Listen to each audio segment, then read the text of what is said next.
सच दिखाना जुर्म बन गया, हकीकी सहाफत का अलम थामना कसूर ठहरा। बोल नेटवर्क के को चेयरमैन शुएब शेख को हर पेशी पर हतक आमेज रवैये का निशाना बनाया गया। भोंडे इल्जाम में गिरफ्तारी के बाद बदतरीन मजालिम ढाए गए। अदालत पेशी पर हथकड़ियाँ लगाकर लाया गया। हर बार चेहरे पर काली चादर डाली गई। अदालत ने वाज़ेह अहकामात दिए मगर FIA हुकाम टस से मस न हुए। तरक्की पाकिस्तान में मगन थे, हथकड़ी में जकड़ दिए। अदालती अहकामात की सरेआम धज्जियां उड़ा दी गईं।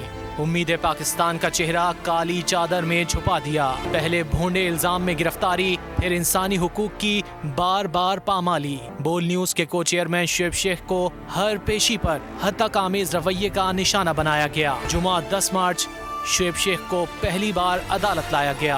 हाथ हथकड़ियों में बंधे थे, चेहरे पर चादर डाल दी गई थी। FIA ने मुहिब्बे वतन शख्स से दहशत गर्दों जैसा सलूक रवा रखा। पीर 13 मार्च 3 रोजा रिमांड के बाद FIA हुक्काम को चेयरमैन बोल न्यूज को फिर अदालत लाए। इस बार भी वही अंदाज था। अदालती अहकामात पसे पुश्त डाले गए, फिर हथकड़ियां थीं, चेहरे पर कपड़ा था। बुध 15 मार्च रिमांड को 5 रोज मुकम्मल होने पर तीसरी पेशी थी, मगर सूरत हाल जूं की तूं थी। इस बार भी शुएब शेख का चेहरा कपड़े से ढांपा गया था। वतन अजीज का मुस्बत चेहरा दिखाना शुएब शेख का मिशन है।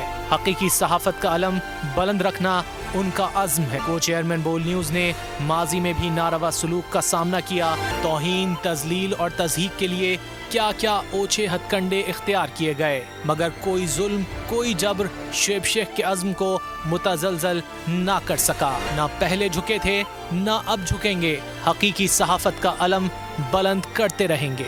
सुप्रीम कोर्ट के मंसूर अली शाह साहब जस्टिस एक ऑर्डर पास किया उनकी बेंच, और उस ऑर्डर के अंदर उन्होंने बड़ा क्लियर बता दिया कि जी बरियत की जो दरखास्तें हैं वो कब कब लगेंगी। उसमें से एक वजह उन्होंने बताई कि जी जब कोई क्राइम ही ना हुआ हो तो बरी कर दें, ताकि अदालतों पे बोझ ना रहे, वो केसेस चलते ना रहे। सुप्रीम कोर्ट ये मिसालें कब बनाएगा ऐसे लोगों के खिलाफ जो इस तरह की FIR काट रहे हैं, वैसे ऑफिसर्स, और ऐसे लोग जो इस तरह के केसेस को जजेस चला रहे हैं।